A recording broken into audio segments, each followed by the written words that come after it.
ഇതുപോലുള്ള വർക്കുകൾ ചെയ്യാൻ ഈസി ആയിട്ടുള്ളൊരു മെത്തേഡാണ് നമ്മൾ എംബ്രോയ്ഡറി മെഷീൻ. എംബ്രോയ്ഡറി മെഷീൻ ഉണ്ടെങ്കിൽ ഇതുപോലുള്ള ഈസി ആയിട്ടുള്ള വർക്കൊക്കെ ചെയ്തെടുക്കാം. അതിന് ഹാൻഡ് എംബ്രോയ്ഡറി ചെയ്ത് സമയം കളയണ്ട. ഹാൻഡ് എംബ്രോയ്ഡറി ഇപ്പോൾ ഇതുപോലുള്ള വർക്ക് ചെറിയ സിമ്പിളായിട്ട് വർക്ക് ചെയ്യണമെങ്കിൽ തന്നെ ഒരുപാട് സമയം എടുക്കും. അപ്പോൾ ഇതുപോലെ നമ്മൾ തിക്കായിട്ട് ഈ ചെറിയ ബീഡൊക്കെ വെച്ചിട്ട് ചെയ്യണമെങ്കിൽ ഈസി ആയിട്ടുള്ളൊരു മെത്തേഡാണ് ഞാനിതിൽ കാണിക്കുന്നത്.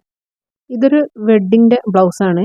അപ്പം നമ്മളിതിൽ സ്ലീവിലും ഫ്രണ്ട് നെക്കിലും ബാക്കിലും ഒരു ഭാഗത്തുമാണ് ചെയ്തെടുത്തിട്ടുള്ളത്. അപ്പം ഇതന്നെ നമുക്ക് ഈസി ആയിട്ട് എങ്ങനെ ചെയ്യാമെന്നാണ് കാണിക്കുന്നത്. അപ്പം മെഷീൻ എംബ്രോയ്ഡറിൽ ചെയ്താലും ഇതിൻ്റെ ബാക്ക് ഭാഗം ഇത്ര സ്റ്റിച്ചിങ്ങേ കാണുള്ളൂ.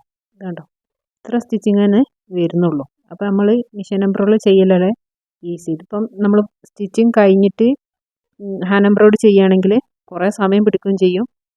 അതുപോലെ ചെയ്ത് കഴിഞ്ഞാലൊരു ഫിനിഷിങ്ങും ഉണ്ടാവില്ല. ഇതിലിപ്പോൾ നമ്മൾ ഒരു ഡീറ്റെയിൽ വീഡിയോ കാണിക്കുന്നില്ല. ഡീറ്റെയിൽ വീഡിയോ ഉടനെ അപ്ലോഡ് ചെയ്യാം. ഇതിപ്പോൾ ഒരു 3 മിനിറ്റിലെ ഷോർട്സ് അല്ലേ കാണിക്കുന്നത്. അപ്പോൾ ഇതുപോലൊരു ലേസാണ്. ആ ലേസിൻ്റെ 2 സൈഡിൽ നെറ്റിൻ്റെ ഒരു മെറ്റീരിയൽ ഉണ്ടാവും. അപ്പോൾ അത് ഉള്ളിലേക്ക് മടക്കി വെച്ചിട്ട് ഒരു ഭാഗം സ്റ്റിച്ച് ചെയ്തിട്ട് മറ്റേ ഭാഗം നമ്മൾ കട്ട് ചെയ്തിട്ടാണ് സ്റ്റിച്ച് ചെയ്യുന്നത്. ഇത് എംബ്രോയ്ഡറി മെഷീനിൽ മാത്രമേ ഇത് ചെയ്തെടുക്കാൻ കഴിയുള്ളൂ. സാധാ മെഷീനിൽ സൂചി പൊട്ടുകയൊക്കെ ചെയ്യും. അപ്പോൾ തയ്ക്കാൻ കഴിയില്ല. അത് നമ്മൾ ഈ വർക്കിൻ്റെ ഇടയിലൂടെയാണ് നമ്മൾ സ്റ്റിച്ച് ചെയ്തുകൊണ്ട് എടുക്കുന്നത്. അതുപോലെ ഇതിന് റിങ് ഇട്ട് സ്റ്റിച്ച് ചെയ്യേണ്ട ആവശ്യമൊന്നുമില്ല. ഇതുപോലെ നമ്മൾ റണ്ണിങ് സ്റ്റിച്ചും ഒക്കെ കൊടുത്തിട്ടാണ് നമ്മളിത് സ്റ്റിച്ച് ചെയ്തെടുക്കുന്നത്. അപ്പോൾ ഇതുപോലുള്ള ബീഡ്സ് ഉള്ള ഏത് ലൈസ് വെച്ചിട്ട് നമുക്ക് സ്റ്റിച്ച് ചെയ്തെടുക്കാം. അപ്പോൾ ഇതുപോലുള്ള ഈസി മെത്തേഡുകളൊക്കെ അറിയാൻ വേണ്ടിയിട്ട് എൻ്റെ ചാനലൊന്ന് സബ്സ്ക്രൈബ് ചെയ്ത് വെക്കുക. സബ്സ്ക്രൈബ് ചെയ്ത് വെച്ചിട്ടുള്ളവർ ബെല്ലൈക്കണൊക്കെ ഒന്ന് എനേബിൾ ആക്കി വെക്കുക. അപ്പോൾ ഇതെങ്ങനെയാണ് നമ്മൾ ക്ലിയർ ആയിട്ടൊന്ന് കാണിച്ചു തരാം. അപ്പോൾ ഇതുപോലെ ഇങ്ങനെ റണ്ണിങ് സ്റ്റിച്ച് ഇട്ട് കൊടുക്കുക ചെയ്യുന്നത്. അതിൻ്റെ അപ്പുറവും ഇപ്പുറവും ആയിട്ട് ഇങ്ങനെ സ്റ്റിച്ച് ചെയ്ത് വരികയാണ് ചെയ്യുന്നത്.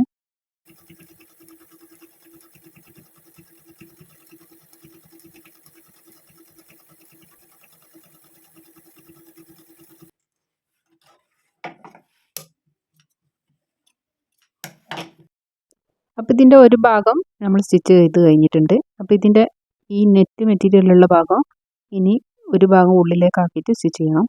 അപ്പോൾ ഇത് ബാക്കിൽ ഇങ്ങനെ കെട്ടും ടാസൽസൊക്കെ കൊടുത്തിട്ടുള്ളൊരു മോഡലാണ്. ബാക്കിലാണ് ഓപ്പൺ ഉള്ളത്. അപ്പോൾ ഇത് സ്ലീവിൻ്റെ സ്റ്റിച്ചിങ് കഴിഞ്ഞിട്ടുണ്ട് ഓൾറെഡി.